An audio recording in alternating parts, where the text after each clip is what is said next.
अस्सलामुअलैकुम, welcome back to my informative and educational channel ऐसे videos. तो आज तक सबका सवाल यही है, सर वेटिंग लिस्ट वालों का क्या होगा। सर ये जो मेरिट लिस्ट के बाद जो वेटिंग लिस्ट इशू हुई हैं, जो सिंध पुलिस के पोर्टल पर इशू हुई हैं, उनका क्या होगा। सर वेटिंग लिस्ट वालों को क्या नौकरी मिलेगी, क्या नहीं मिलेगी। सर ये इन्होंने ऐलान कर दिया, सीएम साहब ने ऐलान कर दिया, फलां ने ऐलान कर दिया। सर क्या नौकरी मिलेगी, अगर मिलेगी तो कैसे मिलेगी और कब मिलेगी। तो आज के हमारे वीडियो का टॉपिक यही है।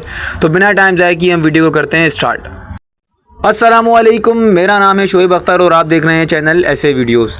तो वेटिंग लिस्ट का भाइयों ये सीन है कि वेटिंग लिस्ट बेसिकली वो लिस्ट होती है जो कि कैंडिडेट शॉर्ट लिस्टेड हो जाते हैं। सबसे पहले आपको शॉर्ट लिस्टेड को समझना बहुत ज़रूरी है। शॉर्ट लिस्टेड वो कैंडिडेट्स होते हैं जो कि पास तो होते हैं लेकिन क्वालिफाई नहीं कर पाते। क्वालिफाई क्यों नहीं कर पाते? क्योंकि जितने कैंडिडेट्स पास होते हैं उनके हिसाब से जो सीट्स होती हैं वो कम होती हैं।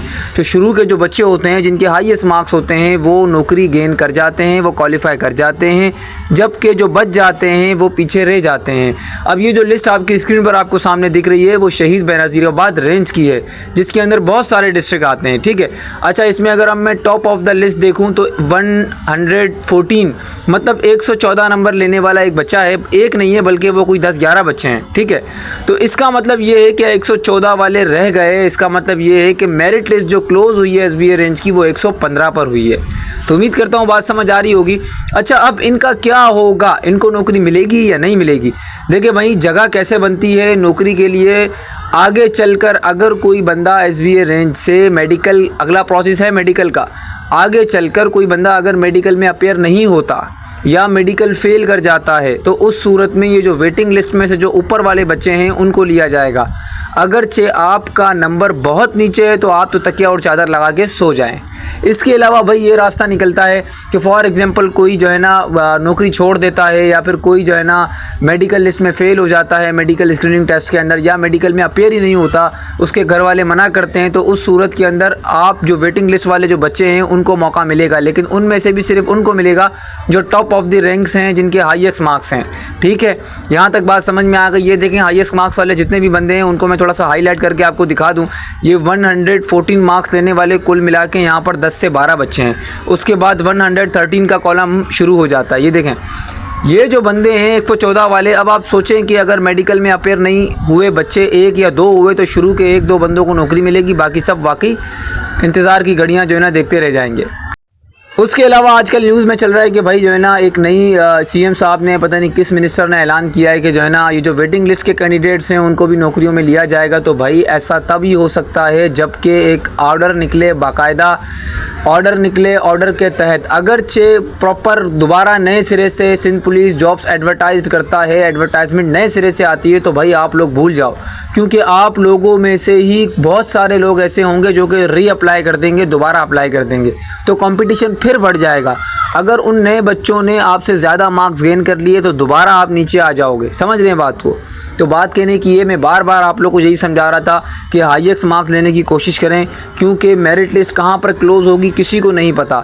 अब लोग कह रहे हैं धांधलियाँ हुई हैं, सर ये हुआ है हमारे साथ, वो हुआ है, 114 नंबर लेकर भी हम फेल हो गए। तो भाई आप फेल नहीं हैं, आप मेहनत ज़्यादा करें। ठीक है, आपसे अच्छे लड़के, काबिल बंदे और भी हैं जिन्होंने अच्छे मार्क्स लेकर नौकरी को हासिल किया है।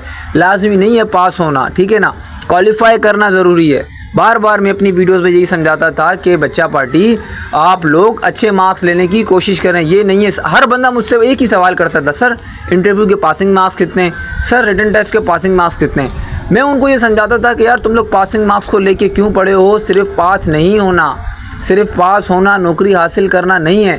पास होने के साथ साथ आपने हाईएस्ट मार्क्स गेन करने हैं, तभी जाकर आप क्वालिफाई कर पाओगे।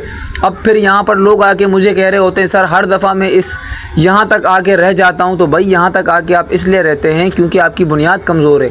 आप ना फिज़िकल में अच्छे मार्क्स ले पाते हैं, ना आप रिटर्न में अच्छे मार्क्स ले पाते हैं, ना आप इंटरव्यू में अच्छे मार्क्स ले पाते हैं। अब उन तीनों का निचोड़ निकाल कर जब मेरिट लिस्ट बनती है तो उसमें या तो आपका नाम नहीं आता, अगर आता है तो वो डिसक्वालीफाई हो जाता है। तो बात समझाने की इतनी फ़ी थी मेरे भाइयों।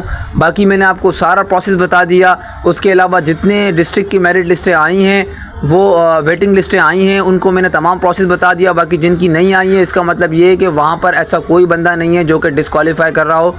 बाकी जितने बंदों ने क्वालिफाई किया ठीक है, जिनका नाम नहीं है वो फेल है। ठीक है, गुड हो गया। बाकी इसके अलावा अगर आपको कोई क्वेश्चन लगता है मुझसे करने का तो आप कमेंट सेक्शन के अंदर कर सकते हैं। उसके अलावा अगरचे कोई अलग से ऑर्डर निकलता है तो भाई आप लोगों को नौकरियां ज़रूर मिलेंगी। मैं नहीं कहता हूं नहीं मिलेंगी, वैसे तो देखा जाए तो ये महज एक लॉलीपॉप ही है। अगरचे कोई अच्छा ऑर्डर निकलता है, कोई ऑथेंटिक ऑर्डर निकलता है जिसके तहत आप तमाम को नौकरियां दी जाती हैं तो वेल एंड गुड है। नहीं, अगरचे सिंध पुलिस ने दोबारा से नई भर्तियों को एडवर्टाइजमेंट दे दी तो भाईजान आप लोग भूल जाएं, आप लोग भी फिर नए सिरे से अप्लाई करना शुरू कर देना। तो मिलते हैं नेक्स्ट वीडियो में भाइयों, तब तक के लिए अल्लाह हाफ़िज़।